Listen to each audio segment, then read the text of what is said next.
and welcome to my 5-day pelvic floor confidence challenge.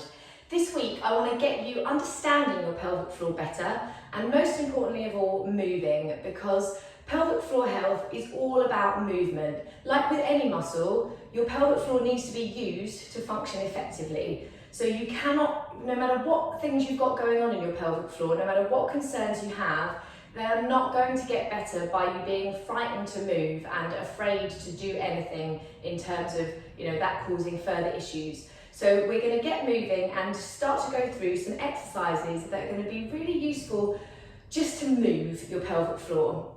So firstly, we're going to do some exercises that will help get your pelvic floor moving that you can really easily fit into your day-to-day lives. Grab yourselves a chair and then find a space when you're sitting on it on top of your sit bones. So your sit bones are the bones right at the base of your pelvis, and often when we sit we end up slumped under.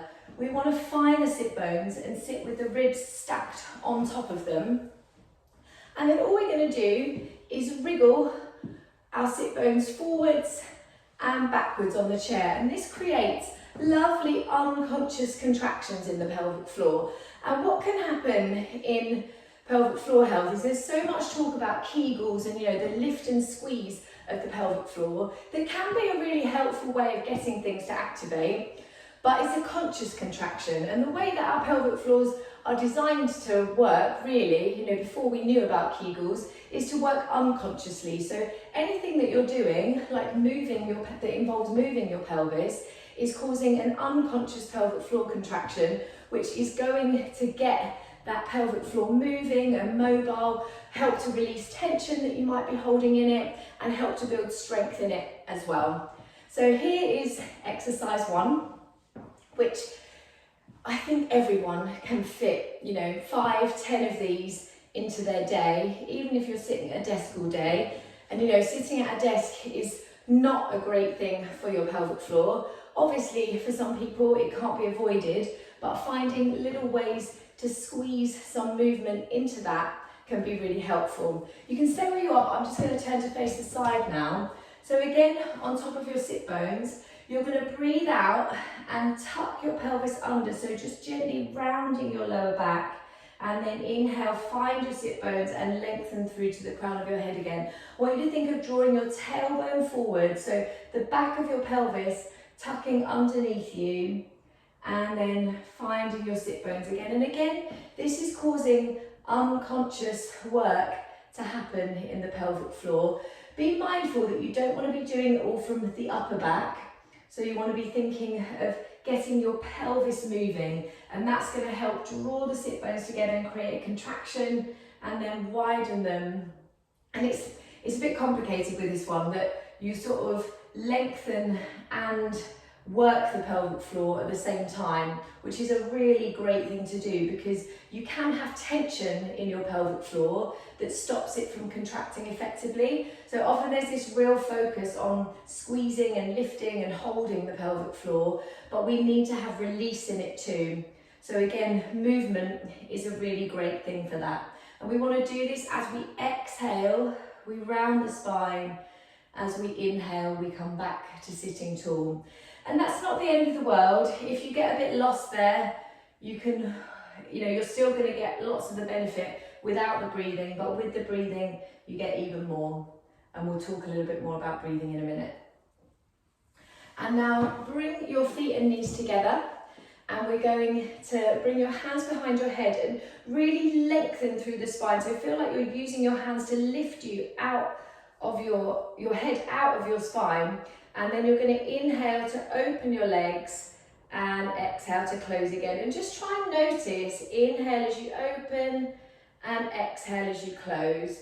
Try and notice how your pelvic floor moves. So if you've never really thought much about your pelvic floor before, you may not feel very much at all, but you may feel how it sort of opens out a little bit as you open your legs, and then as your inner thighs engage, it connects a little bit. So you inhale as you open the legs and exhale to draw them back in again. Inhale as you open and exhale as you close. Inhale as you open and exhale as you close. And these are all, and you can do this if you're sat at an office all day. You can do this just underneath your desk without your hands there. The hands do really help to get that length in the spine because it's so easy to collapse through your lower back. Inhale as you open, exhale as you close, and 2 more. So nice and simple.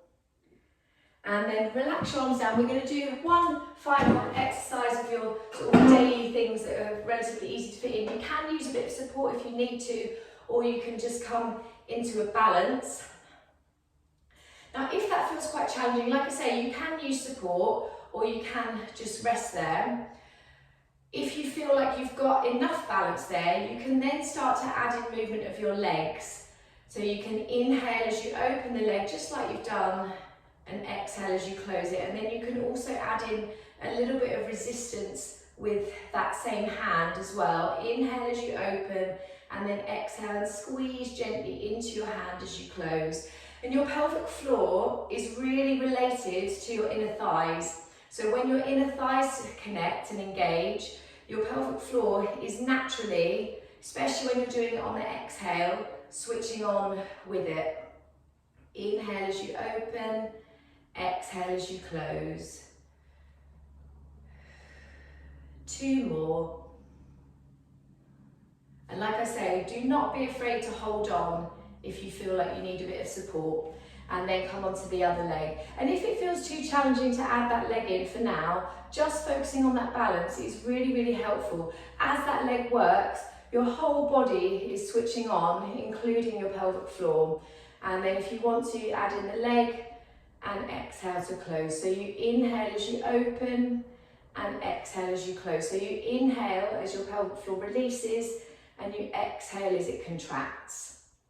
Inhale and exhale.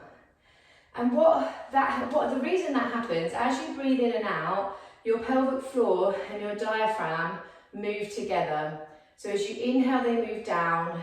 As you exhale, they lift back up. As you inhale, they release. As you exhale, they contract, or your pelvic floor releases and contracts. Your diaphragm is actually the opposite.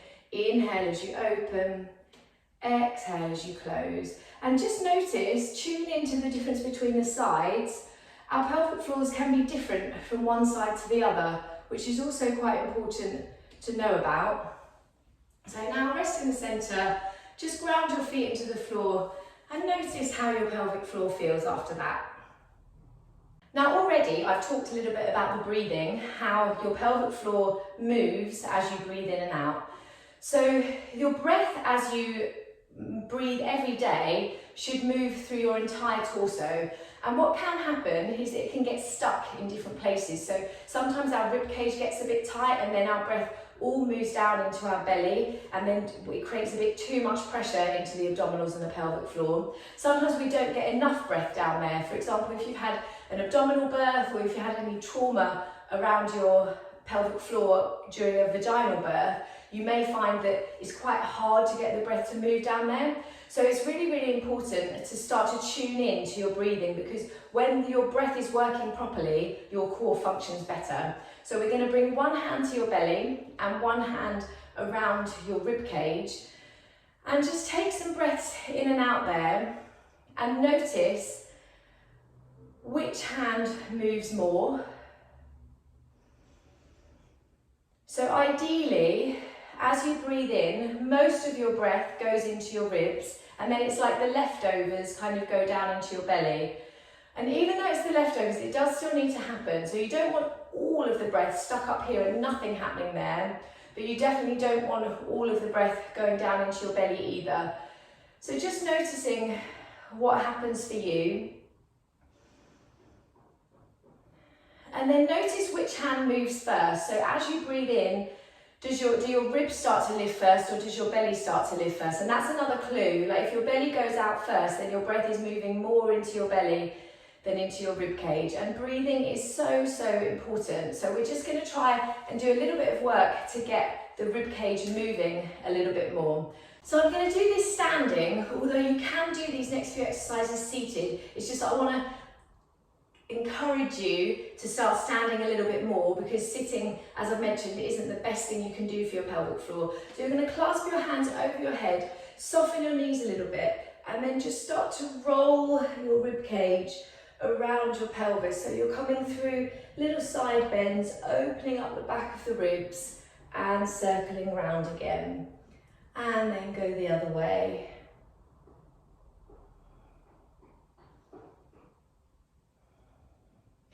So we really want to encourage the opening of the whole front line, the opening of the rib cage as much as possible. And then bring those hands behind your head and gently rotate your spine. Come back to center and twist the other way. And again, just notice the difference between the sides. You may well find that one side is a little bit harder to move into than the other. And then on the next one, we're going to stay there. So we're going to rotate the spine, stay there and take a deep breath in and try and breathe into both sides of your rib cage. And then back to center and twist the other way. Breathe into your rib cage there. And one more time to each side. And I just got a little crack in my back then as I did that, which is great, showing that things are moving where I may not usually move them so much. And now finally, we're going to reach over into a little side bend. Breathe into your rib cage there, and then come back to center and reach over the other way. Breathe into it, and one more time to each side.